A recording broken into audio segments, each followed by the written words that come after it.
یہ آپ نے اسی طرح تلفظ یاد کرنا ہے، مفرد اور مرکب۔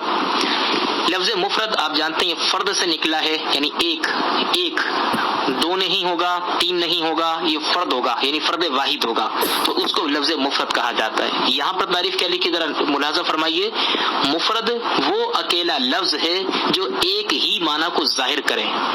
مثال کے طور پر میں نے آپ سے کہا زید، صرف ایک لفظ کہا زید، یہ محمل مستعمل ہے، یہ مفرد مرکب ہے، مفرد ہے کیونکہ ایک لفظ میں نے ذکر کر دیا، اور ایک لفظ سننے کے بعد آپ کا ذہن کا تصور چلا گیا ذات زید کی طرف، یعنی زید اگر کوئی دوست آپ کا تھا تو آپ کے ذہن میں اس کا خاکہ آ گیا۔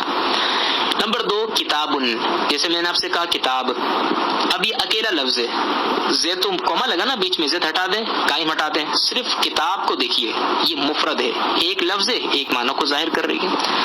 اسی طرح یاد رکھیے قلم، یہ بھی مفرد ہے، ایک لفظ ہے، ایک معنی کو ظاہر کر رہا ہے، یہ مفرد ہے، الگ الگ لفظ ہیں، ایک ایک لفظ ایک معنی کو ظاہر کر رہے ہیں، ان کو کلمہ بھی کہا جاتا ہے، مفرد کو کلمہ بھی کہا جاتا ہے، اور اس کی 3 اقسام بن جاتی ہیں، کبھی کلمہ اسم ہوتا ہے، کبھی فعل ہوتا ہے، اور کبھی حرف ہوتا ہے۔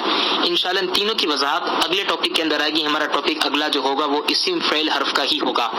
خلاصہ کلام کیا ہوا، مستعمل کی 2 قسمیں بن جاتی ہیں، ایک مفرد کہلاتا ہے، یہ فرد واحد سے نکلا، یعنی ایک لفظ جو ایک معنی کو ظاہر کرتا ہو، اس کو کلمہ بھی کہہ دیا جاتا ہے، اور اس کی 3 قسمیں ہوتی ہیں، آپ کو ذکر کر دی۔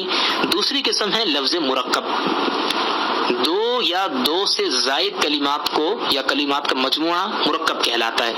اب وہ 2 ہوں، 3 ہوں، 4 ہوں، 50 ہوں، پورا پیج ہو جائے، پورا پیراگراف ہو، پوری کتاب ہو، یہ سب کے سب پوری عبارتیں جب ایک ساتھ ملا دی جاتی ہیں تو یہ مرکب کہلاتی ہیں۔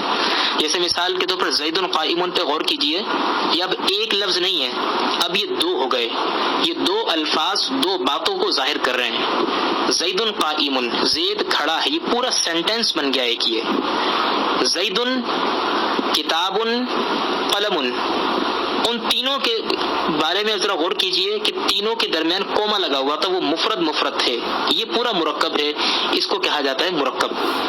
ایک ترجمہ بھی نکل رہا ہے، اب ذرا غور کیجئے کہ یہ مرکب جو ہے زید قائم، یہ لفظ ہے کہ نہیں ہے؟ بالکل ہے، انسان اس کا تلفظ کرتا ہے۔ محمل مستعمل ہے، اس کا کوئی نہ کوئی مطلب ہے۔ مفرد مرکب ہے، مفرد نہیں ہے کیونکہ ایک لفظ نہیں ہے بلکہ 2 ہیں، لہذا مرکب کہلایا۔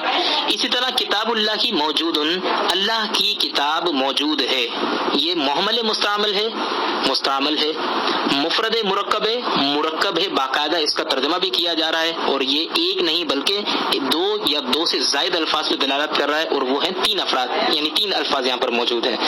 اللہ کی کتاب موجود ہے۔ کتب خالد فی الکتابی، لکھا کس نے؟ خالد نے، کس میں؟ کتاب میں۔ یہ اس پورے سینٹینس کا ترجمہ ہے، لکھا خالد نے کتاب میں۔ اور کیجئے یہ لفظ محمل مستعمل ہے، لفظ ہے کہ نہیں؟ پہلے تو یہ بتائیے، لفظ ہے کیونکہ انسان اس کا تلفظ کر رہا ہے۔ محمل مستعمل ہے کیونکہ چاروں الفاظ کے کوئی نہ کوئی معنی اور کوئی نہ کوئی مطلب ہے۔